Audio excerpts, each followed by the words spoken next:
जब कृष्ण राधा से इतना प्रेम करते थे तो उन्होंने राधा को छोड़ रुक्मणी से विवाह क्यों किया? यह सवाल नया नहीं है, यह वही प्रश्न है जो सदियों से भक्तों के मन में रहा है। कृष्ण और राधा का प्रेम सबसे पवित्र माना जाता है, फिर भी राधा कभी कृष्ण की पत्नी नहीं बनी। क्यों?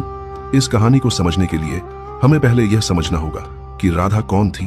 भागवत परंपरा कहती है राधा कृष्ण का प्रेम नहीं, कृष्ण की आत्मा थी। जहां कृष्ण थे वहीं राधा थी, लेकिन आत्मा और शरीर कभी विवाह नहीं करते, वे अलग होकर ही अपनी पूर्णता दिखाते हैं। अब आते हैं रुक्मणी पर। रुक्मणी विदर्भ की राजकुमारी थी, एक राजधर्म निभाने वाली स्त्री। जब रुक्मणी का अपहरण हुआ तो कृष्ण ने एक राजा की तरह, एक क्षत्रिय की तरह उन्हें स्वीकार किया, क्योंकि कृष्ण का एक रूप था गृहस्थ और एक रूप था प्रेम। राधा उस प्रेम का स्वरूप थी जो किसी बंधन में नहीं बंधता। रुक्मणी उस धर्म का स्वरूप थी जो समाज को चलाता है। महाभारत और पुराण कहीं भी यह नहीं कहते कि कृष्ण ने राधा को छोड़ा।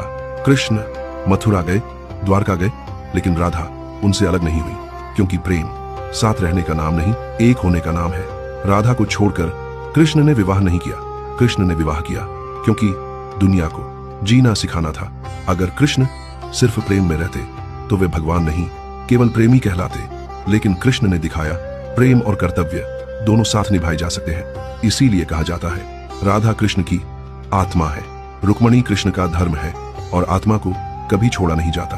अगर आपको लगता है कि प्रेम सिर्फ पाने का नहीं, समझने का नाम है, तो कमेंट में जय श्री कृष्ण जरूर लिखें।